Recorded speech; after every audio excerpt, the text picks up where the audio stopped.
Hello. Hi. Welcome to another episode of Our Years. I'm Rima. This is Barry. So me and Barry came across this article written by Nick Rosen, who is a dating coach in San Francisco and a matchmaker. Mm-hmm. And he basically wrote this guide for singles in the Bay Area about the challenges of dating in the SF Bay Area and his observations and what you could do to overcome these challenges. So we're the perfect audience, basically. We really are. So we thought we'll go through this article with y'all and share our thoughts. Let's do it. Okay. So he talks about why San Francisco dating is unique, and he shares some demographics to begin with. Mm-hmm. So the dating pool in San Francisco Bay Area is 63% college grads, which is the highest in the US. That makes sense. Yeah. That makes sense. That's not surprising. Yeah. Average household income is $126K. That's pretty high, I would say. Well, like for the US in general. Yeah. Right? But for the Bay Area, maybe... Average. Yeah, that makes sense. I'm not surprised by that. Yeah. Okay. Male to female ratio is 3:1. And he says it's nearly balanced. Oh, I don't know if I believe that. Right? I thought it feels like there's more men. Right. More I think Indian like people men. talk about like 6:1 or like 7:1. Yeah. Which is surprising because I feel like the whole narrative here is that there's so many more men to women. I think though that we're forgetting we work in tech. And so I think for tech specifically, maybe the ratio is a little bit more extreme. Skewed. Yeah, but whereas maybe like San Francisco in general, because we forget that there are other people in non-tech, right? Yeah. And think maybe those people make up for the more balanced out ratio. Interesting. Yeah, because I know like a lot of the times I probably am the only woman in a room full of 10 people. In a meeting very often. Yeah. And so that's why to me I don't see that ratio as being justified. Yeah. But I think it's only because we're in tech. Makes sense. Yeah. Okay. And the resident pool for dating is typically 25 to 44 years. Oh, to 44. We're still okay, Rima. We're good.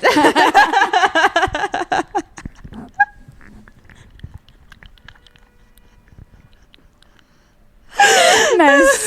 That makes me feel better about myself. You have 14 more years. Correct. I'm still unlike to be in the prime dating pool. Exactly. Yeah. We're good.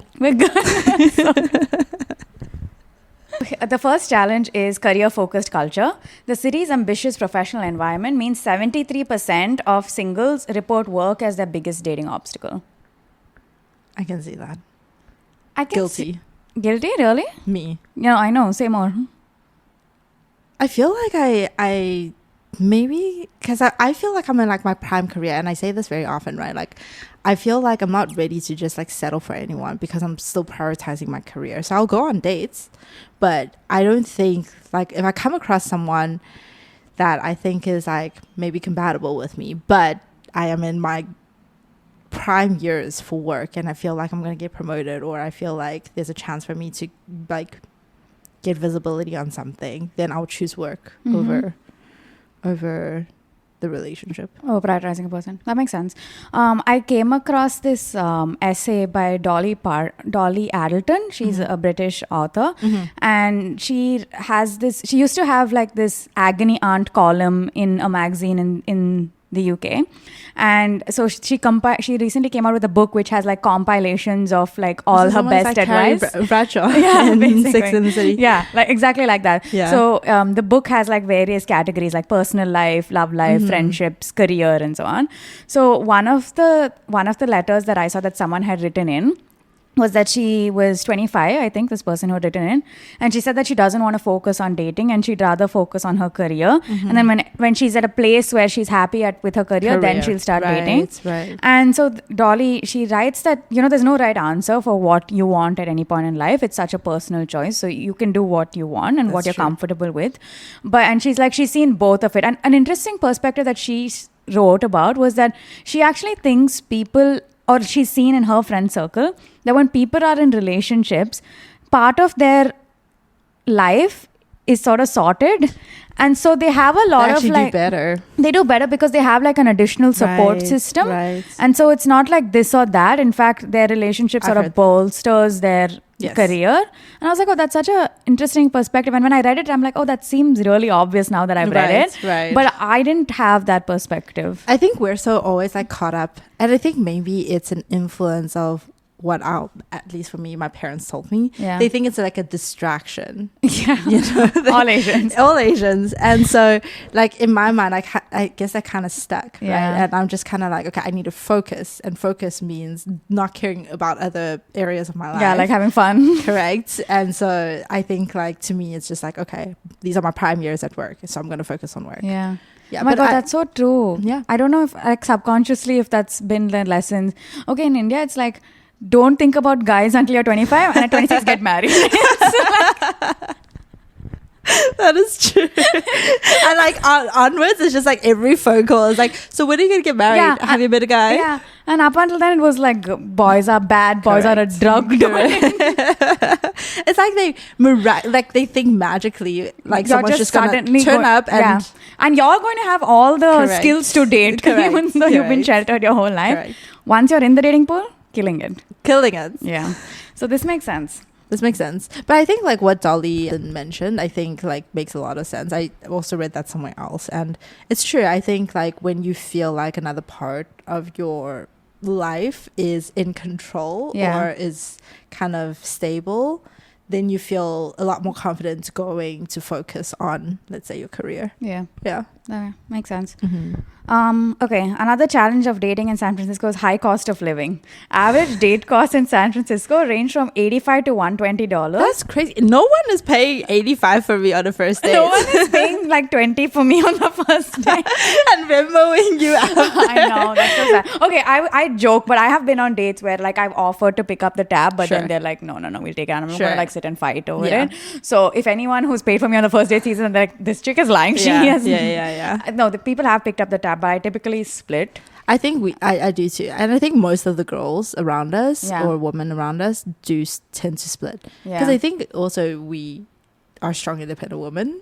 And so we feel like there's no need to split, especially if you don't know if you're going to see this guy ever again. Mainly that. I think it's mainly that. I don't like feeling like I owe someone something. Even I don't like that. Yeah. But I was talking to a girlfriend who, like, she takes it as a sign on whether the guy picks up the tab or not and how the date went. Yes. Like, she uses it as a barometer. So she's like, if he picks up the tab, then it feels like the date went well. Yeah. And I'm like, all of us have these arbitrary like ideas or like notions of what a successful date means. I've also heard like other girls say that maybe they let the guys get the tab the first time round because they want to see if they're willing to provide, even though like later on they're willing to split. It's almost for them like an indicator of whether the man is provide and protect.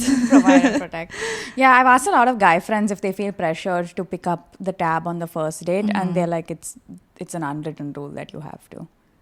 But a lot of, I think, my guy friends want to do it. Yeah. And so I think maybe it's just the people that we meet and our circles are like that. More skewed. Live in a little bubble. Exactly. Yeah. I can see though that like if someone works in tech and they date like a guy, the woman works in tech and a guy doesn't work in tech, in like a typical heterosexual dating situation, I can see how it can be hard for him to pick up the tab all the time, right? That's true. I did feel that, and I think we spoke about this previously, where would we date someone that earns significantly lower than we do? And I think like, I'm open to it as long as, we share the same values. But I think to some extent, like the way you spend would be different. So that might be an obstacle that you would need to overcome together with them. And if you're not open to overcoming that obstacle, then it will become like a problem later on. It's definitely a lifestyle creep, right? If you have a certain quality of life and then you date someone who can't, then it's definitely lifestyle creep. Right. And I haven't met a lot of couples who I would like go back and talk to about this because mostly it's the man who makes more money, unfortunately. Really? I feel like for me with dating, there's only been a couple. Oh, not me. I'm talking about other people that I can ask about lifestyle creep. That's true. But I think it's also because we came into the Bay Area as adults. And so...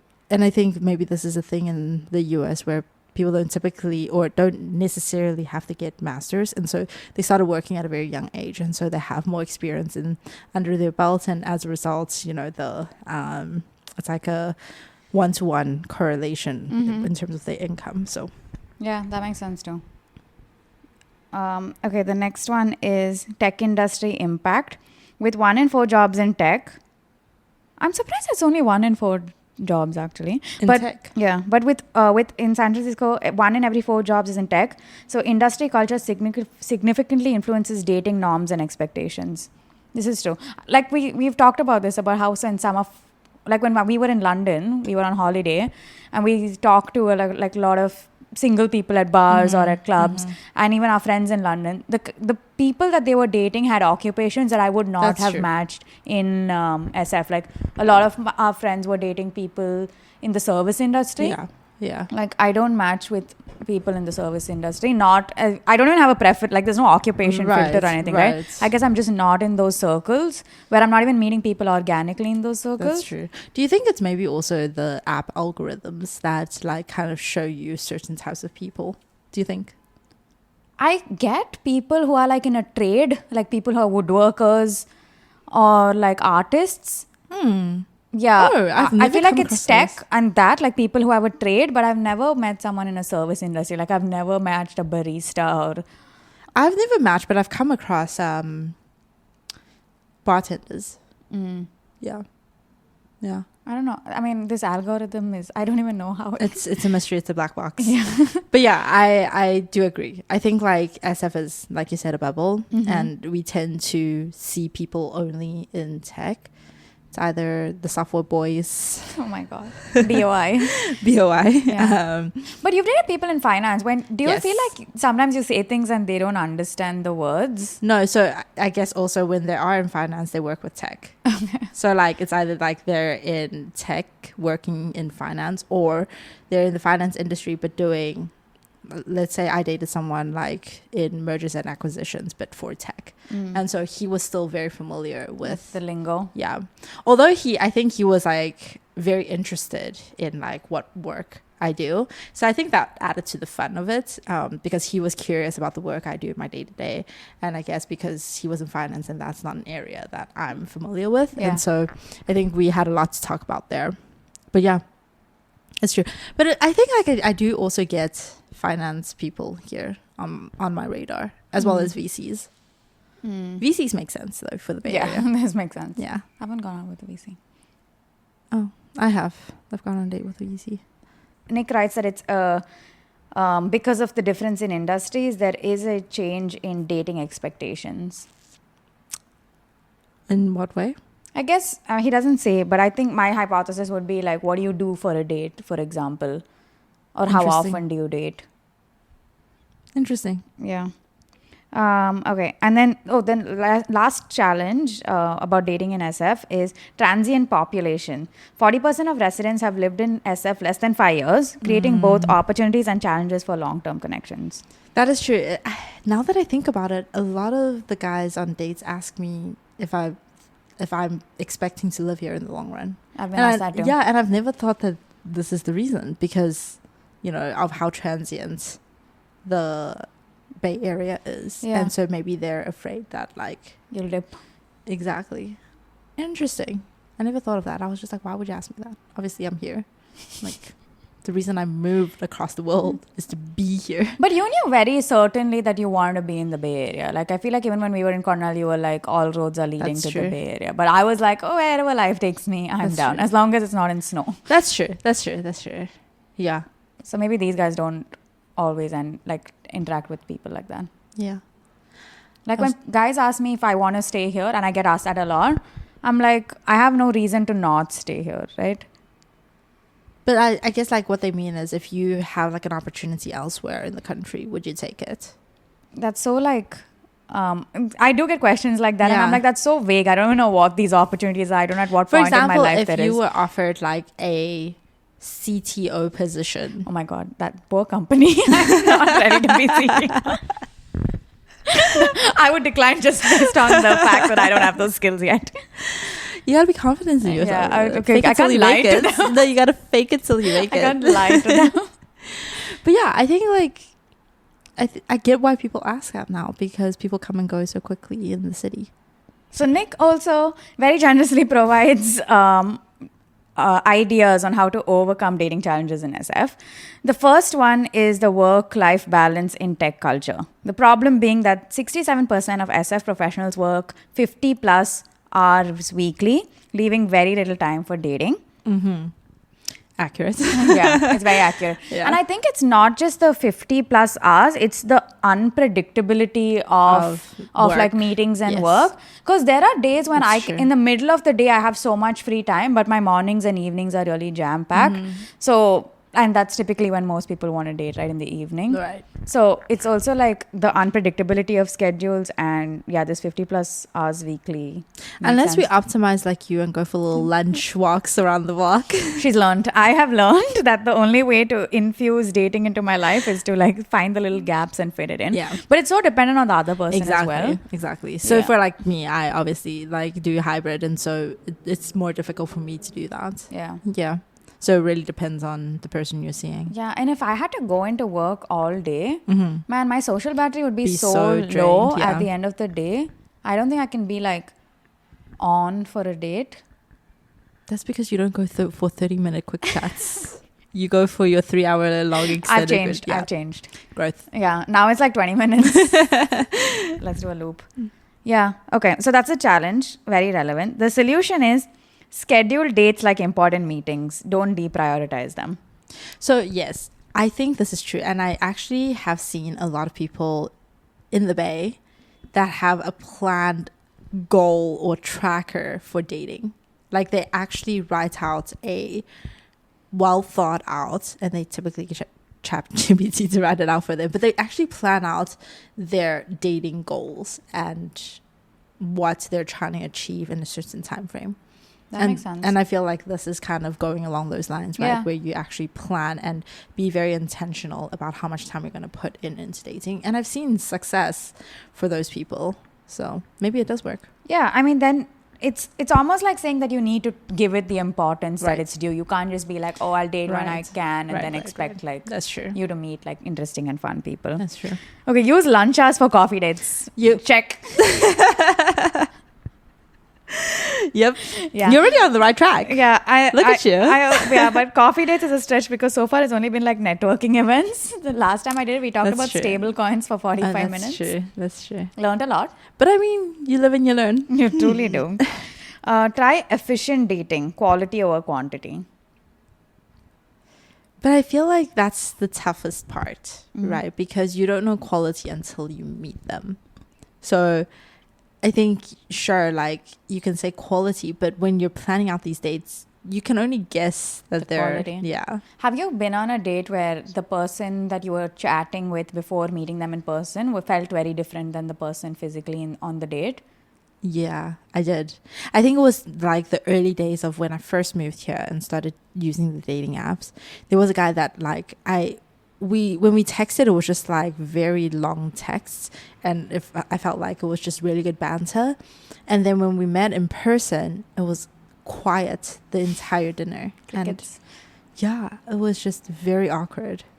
So yeah, you think that is quality over text, but you don't know until you actually meet them in person. Yeah. I used to believe that like I couldn't just I couldn't go on a first date unless I had like texted a person a little bit. But I've also realized that the texting doesn't matter so much because when I meet them in person, they're very different. Yeah. Like energies could be very different, good and bad. Yeah. So that's why now I don't like put in too much importance to like if someone asks me out immediately, I'm like, yeah, sure. I mean, you still got to stay safe out there. Yeah, you have my location. Sure. I don't know if I'm going to freaking save you in time, but sure. Yeah. If I were dating in Redwood City. Correct. Okay. And then consider dating apps with time-saving features. Right. I don't know what that is. Yeah, I don't know what that means. I don't know what Nick knows. Time-saving features. I guess because like some dating apps, you can pay to just see who liked you and you don't have to go through the whole roster. I see. So you're saving time in that Swiping sense. less and seeing more. Yeah. Yeah, that's true. I think I told you that I paid for, I think it was Coffee Meets Bagel. I do not like that app. Yeah. Oh, we need Coffee Meets Bagel to sponsor us. Maybe. We're going to scratch that. But so I was using Coffee Meets Bagel and I paid for it because I've heard from so many people. I never used to pay for dating apps because I had this mindset of, you know, like, man, I'm not like so bad that nobody wants me. So why would I be so desperate to pay for date? And like, I think my mindset shifted because so many people have told me it's not even about being desperate. It's about optimizing your time, because you need to, if you don't have the paid version, you need to keep swiping through these people that you're not interested in to find a person you're interested in. Whereas if you paid for it, you can just scroll and see everybody who's interested in you, and you can directly point to the people that you're interested in. And I was just like, it actually works. And so when I was using Coffee Meets Bagel and I paid for it, I think it worked. Like, I was spending less time on that app swiping. And more time like getting to know people that show you good compatible people. So I do think it's worth it. But obviously some of the apps, I chose an app that was like relatively cheap. I think it was, I can't remember, maybe $30 per month. Yeah, or something like that. I forget. But it wasn't like expensive. And so I just did like a tryout. And I think like if you're very intentional about dating, I recommend it. Yeah. And I think it's one of those things where like, what is important to you at any point in time, right? So if it's your time, then you'd rather pay and then save your time, versus if you're okay being on the apps and trying to like take it slow, then it's fine. I think it's also like you feel very drained from dating because of the swiping. Exactly. So I think like that also helps because you're spending less time on the apps in general. Yeah, app fatigue is real. Yeah. Okay. The second challenge is high dating costs. So the problem being San Francisco ranks number 3 in the most expensive dating city in America. What is 1 and 2? I'm going to guess New York and LA. I'm going to guess New York. But LA, yeah, I can also see actually. I would have guessed SF number 2. Same. I would have guessed LA 3 because I feel like LA is such a big city that there's more range, right? But I feel like in SF there are very few pockets of like cheap food. Like anywhere I go in SF, I typically spend like the same regardless of whether I go to a rooftop bar or like a hole in the wall place in like Chinatown. That's true. Yeah. So my guess is, SF should be number 2. Okay. Budget friendly solutions. Go to free museum days. Yeah. Crickets. I mean, if you're into museums, sure. The thing about this, I think it's a specific time. I think his thing is like there's a lot of activities that you can do, like first Fridays, first Mondays, they're all free. Like museums, Golden Gate Park has go on a hike also is an option. Which is number 3 date idea. Free and abundant options is how he puts it. No, there are. Yeah. I think the thing with free, like stuff where it's free for a particular day in a month, or like you need planning like that. And I think that's the thing. That's tougher. It's hard to talk. And then he says happy hour specials. How would you feel if a guy planned for that and then you would have been like happy hour? Yeah, or like he plans like a cheap date, then do you think women would think that they're cheap? One of my girlfriends does actually not go on cheap dates because she thinks it's a cheap person who's planning it. Like if a guy tells her to have like a picnic, she's dating in Europe, but she's like, if a guy in Denmark, and she's like, if a guy offers to just have like a picnic in the park, for instance, then she thinks he's being cheap. And she said it's a turn off for her. Yeah. But I wouldn't mind a park picnic. Same. I actually think it's quite cute. Yeah. So I think it depends on what it is. Like, I think a park picnic is fine. I think a walk is also fine. I usually do walks, at the beach. That is very romantic. It's not, Dreamer. Like, it's getting to know someone and with a view. It's literally the most romantic thing ever. It's really not. Anyway, moving on from that. So, but you don't think that the person is cheap for doing that? No, but I can see that some women may think, if they're used to getting asked out on dates for drinks, right? Or like a dinner. Yeah. Then I think they'll feel like it's maybe cheap. Yeah. Because they'll compare it to the other dates they've gone on. Yeah, but we've heard of some stories of expectations of women and we're like, what the hell? Like we know someone who went on a date with a girl and she asked him for a YSL bag on the second day. That's just crazy. That's why I'm like, the fact that she's asking for this means that it has worked for her in the past, right? You don't just wake up one day. We don't know that. Maybe she's trying her luck and trying it and see until which guy will do that for her. On a second date, that's wild. I actually just watched a video on Instagram, and this woman was like in a restaurant, and her bill came, and there was a guy next to her, and she was like, "Hey, are you single?" to the guy next to her, and he was like, yeah. She asked him like a bunch of questions, and was like, "Are you like a problem solver?" Okay. And he was like, "Yes." And she was like, "Do you want to solve a problem right now?" And he's like, "Sure," or something like that. And then she hands him the bill and says, "Will you solve my problem?" And he says yes. Wow. And so he paid for her bill. Yeah. You know how sometimes you listen about people's experiences and you're like, it'll never happen. Yeah. I This is think one of you those gotta things. you gotta be thick-skinned though. Yeah. I don't think I could do can. that. Yeah, I don't think I can either. Yeah. I don't think that's how I want to come across. Exactly. Also. Exactly. I don't want to like go through the world like that. Yeah. But yeah, I do understand that it gets super expensive. Like my friends living in London, like they were talking about each time they go out on a date, it's like 100 to 150 pounds. And this is a guy, and he picks up the tab. Exactly. He always picks up the tab on the first dates, and he was just like, it's just getting so out of control because he needs to go on these dates so that he can date. Right. But all the women are expecting him to pay, and I guess also because of the field he's in. Yeah, he's in I think finance. there's an expectation that he pays for the bill. But that adds up. That does add up. Like 100 to 150 every week. Yeah, That's crazy. that is crazy. And those are like one date. Exactly. One Imagine date if costs. imagine if he went on 3 dates that week. Jeez, poor guy. Rip savings. Yeah, but other stuff like hikes, I don't mind a hike date. I also don't mind a hike date. I actually have gone on multiple hike dates. Yeah. Provided that I think he's safe enough. Yeah, very important. But I was talking to a guy friend recently, and he said that he went on a hike date and he was like, he hated it. What? Because he's like, it was like a 2-hour loop. And he's but like, that's on them for picking that, sure. Right. But also he's like 15 minutes into the date, he was like, I don't want to be here. Like they were just not getting along. And he was like, I don't know how to end it. But I was stuck for like 1 hour, 45 minutes until we finish it. Yeah. And I'm like, oh, that's rough. But that goes for any date, right? Like if you go for drinks, it's also 15 minutes into it, you're not feeling it. Yeah. You would Take still... a period. Exactly. What? Take a period. Okay, don't learn from Rima, but she does do that in the works. Yeah. No, but like I feel like it goes with any other dates as well, right? Like if you went for drinks, you would at least sit there for like 30 minutes to 40 minutes. Yeah. To which what I told him was that then you should just like appreciate the hike. Exactly. Like do something That you enjoy. That you enjoy, even if it's free. Right? Do something that you enjoy. At the end of it, you're not like, oh my God, I wasted so much of my time. Yep. I got something out of it. That's true. But also don't plan a 2-hour hike on a first date. That is just noob behavior. This is why I do walks, Rima. Because at any given point in the walk, you can be like, oh, you know, I have an errand to that. Exactly. Yeah, I've done that. I've done that.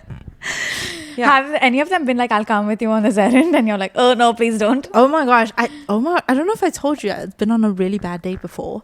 And this guy, it was just not it. But I didn't know how, this was early days of Baby Barry dating. And I didn't know how to like say no or like leave. So I was just like, I'm going to like a friend's exhibition.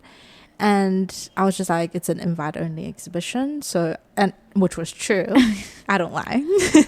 And this guy goes, can you text your friend to see if I can come? And I didn't know what to do. And he just stood there expecting me to pull out my phone and text my friend, to which I did. Yeah, because you hoping my friend to be like, oh no, you know, it's already like fully packed. So probably can't. But my friend's like, yeah, bring your friend. And this guy was like standing next to me. And you like, couldn't like send the message across. Yeah, exactly. And so he ended up coming with me. And so that was an additional 3 hours of the dates. And so that at this point, it was already 6 hours. And mind you, like I was not into this guy. All he did was talk about himself throughout the entire first like hour or two that we were hanging out. Yeah. And then after my friend's exhibition, my friends and all my friends whose exhibition it is, and her friends, who are all my friends, mutual friends, we were like, oh, let's go grab food. And my friend, invites the dates as well. Oh no. And so it ended up being a 12-hour date. Jesus Christ. With a man that I did not want to be on a date with. Oh my God. That was my probably worst date. I've ever been on. That's tough. But that's on me for not knowing how to set boundaries, right? So Baby Barry has learned. Yeah, that'll not happen now. What would you do if you were in that situation?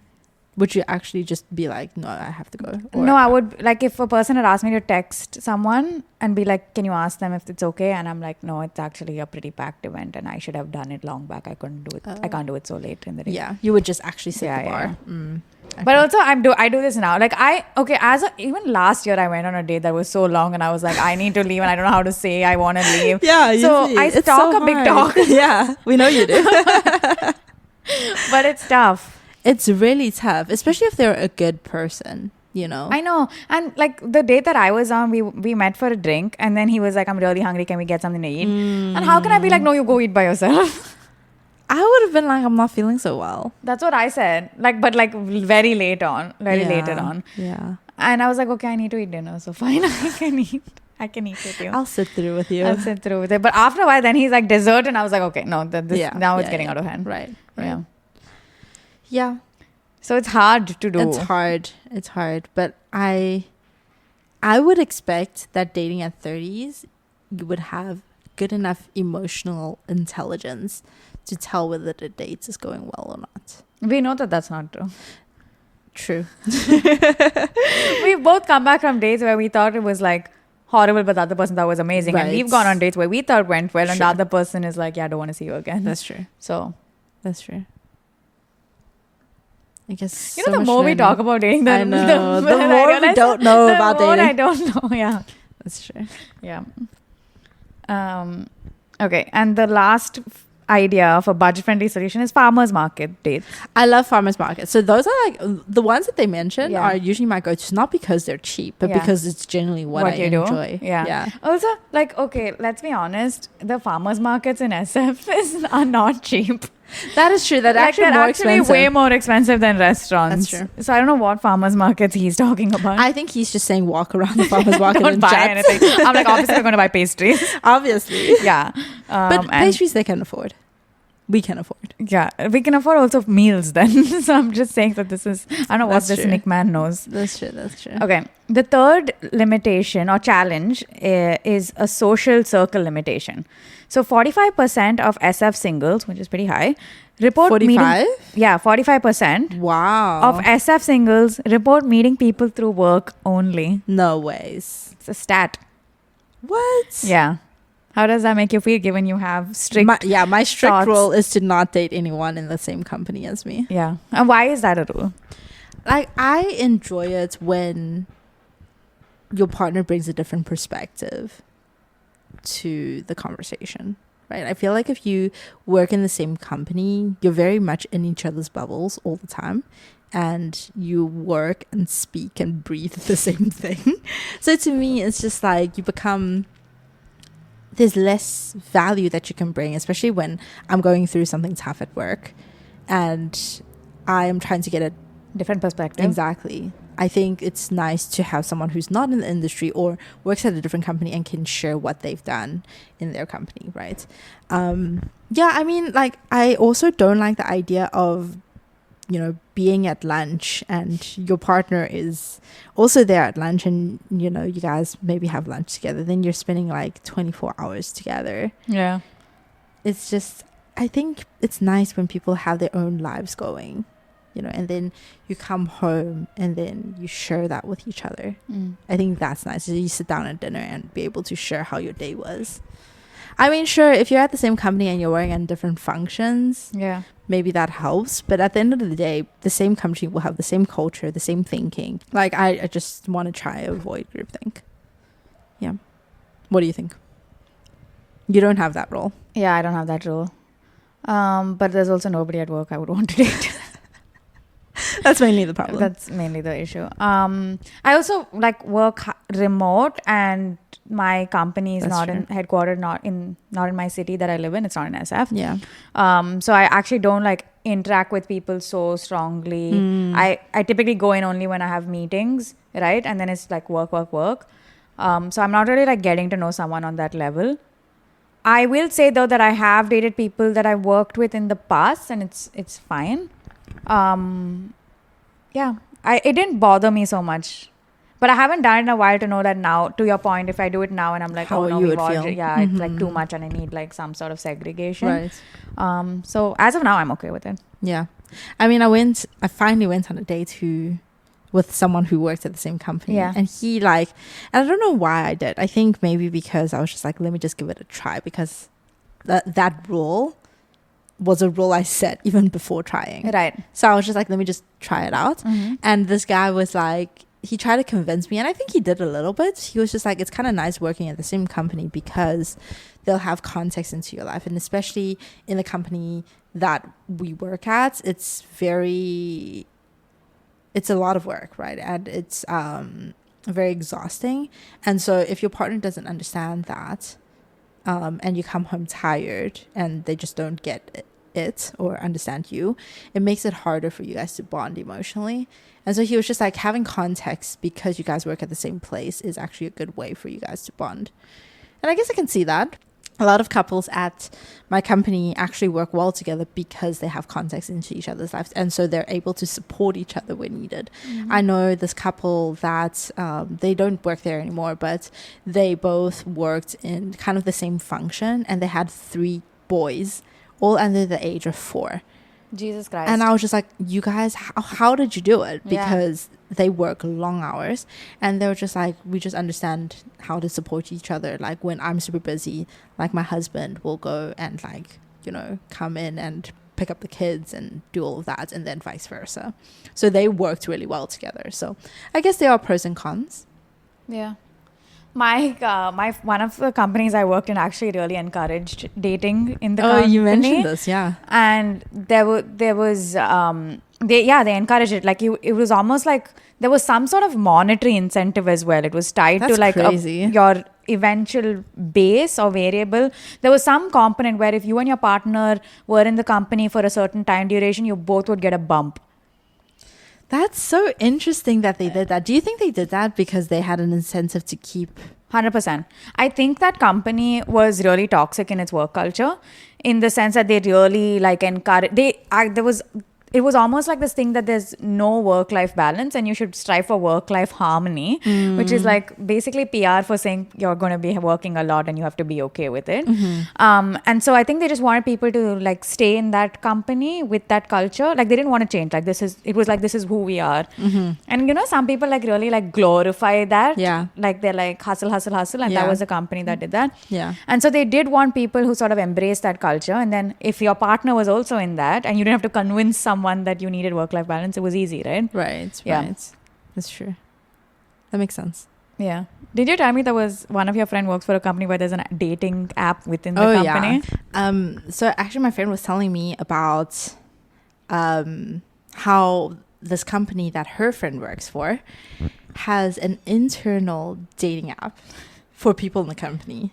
And what they do is like it's almost like a dating app where you put up a profile, you write your bio and then say what you're looking for. And then people can message you or sign up for a date.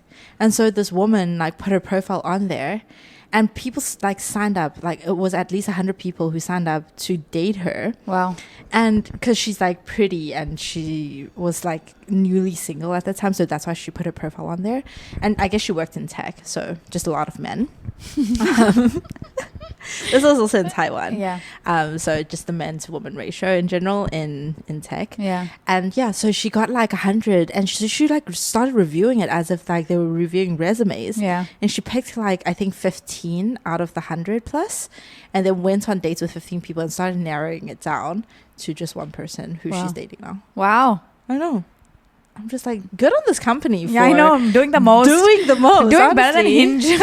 Truly. I know you're angry with Hinge. I am angry with Hinge. Okay.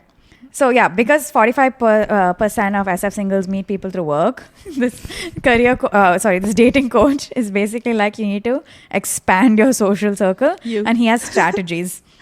Join social clubs or sports clubs. Your book club with you and your friend is doing nothing for you. So Rima has this book club and it's literally her and her friend. It's just 2 people. She's added 2 more people. Yeah. So there's 4 people now. And what they do is go and sit in the hot tub and discuss their books. Yeah.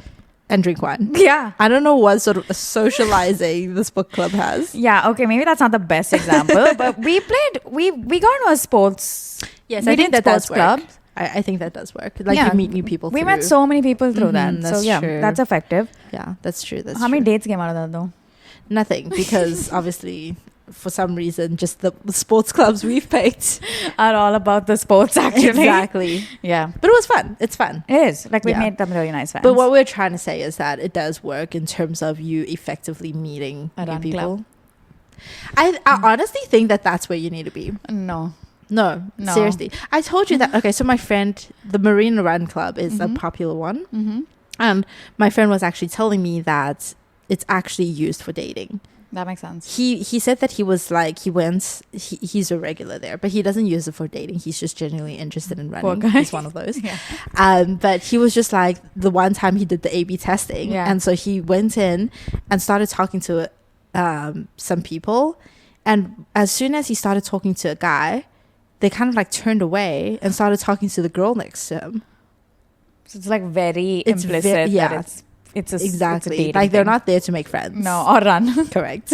Yeah, I don't okay. Well, maybe to run, because Maybe. he's there to run. Yeah. But he was saying that, like, after I told him that, he did the A/B test and he was like, yeah, actually, It's a thing. it's a thing. Yeah, I can't. If anyone asked me to run to find love, I'd be like, it's fine. I have No, enough but love think in my about life. it. It's a win-win because you're getting How is fit. it a win? Okay, first of all, I'll be going up and down the hills Exactly. of myself, throwing up on the sides. You'll be fit. because- Think about it. Just think about it. You know, I really want to run. I want to love cardio, but I hate it. But that's a you problem. 100%. If you just change your attitude towards life, Rima. towards life. The only thing I feel after running is sick. Like I just want That to is throw true. up. That is And true. I feel like I want to heave and I want to just like lie down. How is this sexy? Imagine a That man is true. sees this. No, but some guys honestly do find it attractive when women are very into Running. sports. Okay, sports general. and running are not the same thing. Running is a sport. You know? If you did not know that, it is. It is a torture mechanism. I went on a date with this guy once and he was like on his birthday. He was 32 or 3 at the time. But he's like every birthday he runs that many miles of the years that I remember you telling me this. that the age he's turning This was into. the first time you was traumatized by And running. I was like, oh my God, we cannot be together. He didn't ask you to run with him, so That's why? what he said. And I was like, I don't think we can Exactly. be together. And he's like, you don't have to run with me. I'm like, no. It starts like that. It starts like you don't have to do it. And then you have to. Sunday morning comes along and you're like, hey, let's go for a run. I know this. It happens. You know, this is like people who are like religious and they say they don't want to date a religious person. They're like, it's okay if they're not religious. No. Which? Wow, the trauma. So this run club is not happening. I'll be single for the rest of my You life. gotta be open-minded. No, I'm not. Not I've about run seen club. a lot of couples where one of them does a sport very intensely and they don't expect their partners to. Okay, but I want both of us to suck at the sport. I can't have one person being really good at it. Because Not I'm very every competitive. Sport. Yeah, but not every sport. Yeah, so then we pick a exactly. sport. So you don't like running, so you can let them run and not be competitive because you don't like it anyway. No, I have to beat them. We need some comments here on Rima's behavior. Okay. The next expansion strategy is for social club expansions. Also attend like meetup groups and so on. So I've heard that does really work, but I don't think I've been successful from meetup groups. Take a class. Learn, go to cooking schools. Why are all these suggestions things I don't want to do? But like I'm joking, but basically there's like expand your hobbies. I think expanding your hobbies is a good way, and a lot of people have told me this, and yeah, I think it does work, and it also just you enjoy doing it, right? So at the end of the day, even if nothing comes out of it, you enjoyed it. Yeah. We have talked about this in the past where you need to do something you enjoy. Exactly. And the rest will sort of follow. Yeah. And the next one is volunteering, which is a nice. Yeah, I do activity. think so. Like, I mean, we've been volunteering. We haven't met people through there, but there was this really good looking guy the one time, I remember. Who you said tried to talk to us, but we were Yes. having a fat chat. He was very good looking. He was like a tall, friendly man. Oh, friendly man. Yeah, but we didn't let him talk to us. Because Rima was just so busy chatting away with me that Sorry. she ruined my for talking to my chances. friend. Yeah. Okay. So the next thing he talks about is, we've talked about this a bunch too, that you need to get off the dating apps because there is a lot of dating app fatigue. Mm-hmm. And he talks about how it leads to oversaturation and burnout, which we've discussed this at length in another episode. Yeah. And so for his approach is like, limit the time that you're on. Like, you can be on it, but limit the time that you're on. Agree. Focus on quality over quantity. Try niche apps like The League. Okay. You know how I feel about the League. Yeah. I went on there and I was on there for like at least half a year. I did not get a single date out of the League. My hypothesis is that nobody's actually working on that app. I can 100% Like, I see think that. they've shuttered the company. Yeah. Because the UI makes no sense. The only messages I get is from that AI guy. Yeah, the AI. You have a little assistant. Yep. Yeah.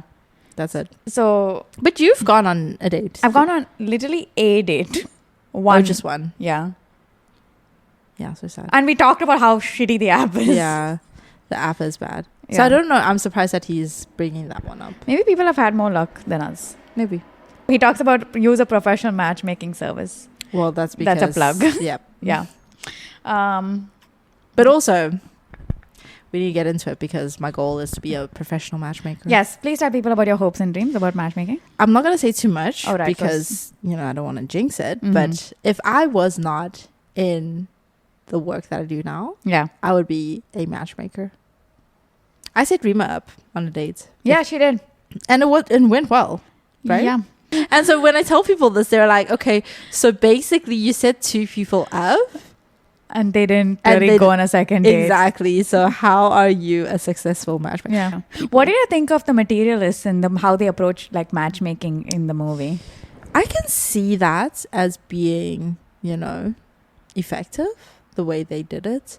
But I do agree that, what happened in the movie, and I don't want to spoil it for some people, but, you do get situations where you can't be in control as to what sort of person that is. Yeah. So I think there is that risk.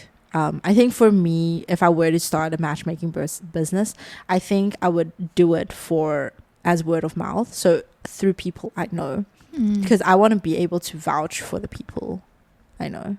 And so I think it would be a lot of like socializing and networking and getting to know people on a personal level. But like, I enjoy seeing my friends get together, which is why like I enjoy setting up my friends with people. But yeah, I think there is that risk. What did you think of the movie? I thought parts of it were really like funny, and Especially the entrance or the introduction. Yeah, there's like a scene, a montage where basically people go around, like her clients are saying what they want in a partner. Yeah. And when you hear it, you're like, that's so ridiculous. Yeah. Like all the things that people are asking for. Yeah. And then it's funny, like that part I thought was funny. Yeah. Like the checklist that people have. Right. And, at some point, one girl is like, I want all this because I deserve it. Yeah. And this matchmaker, Dakota Johnson's character is like, just because you've lived for another year doesn't mean you deserve all these things. And I'm like, it's true. That's true. Like this whole thing of I deserve it thing Well, is I think it's important. Yeah, to have standards. Right. But I can see how like having like a ridiculous list and Right. just being like, I deserve it is not for sure. working. For So I thought that bit was really funny. Yeah. But I have a lot of thoughts on the choices that some people Correct. made in the movie, which we will not spoil. But Yep. yeah. Agree. Aligned. Yeah. So basically, Nick is saying that we need to get a matchmaker. So Rima's basically waiting for me. Yeah, to start this business. Correct. Yeah, chop. Sure. I need my current job. I appreciate my current job. Yeah. So I'm hearing excuses is what I'm hearing. I can't have a side business right now, Rima. Yeah, I'm hearing only excuses. Yeah, but for today, I think we'll wrap it up here. These were our very raw thoughts On guides to date. on guides to dates. So let us know your thoughts. We are always excited to hear. We'd love to hear from you guys as always. Yeah, I think we'll sign off here. See you guys in the next one. Toodles. Bye.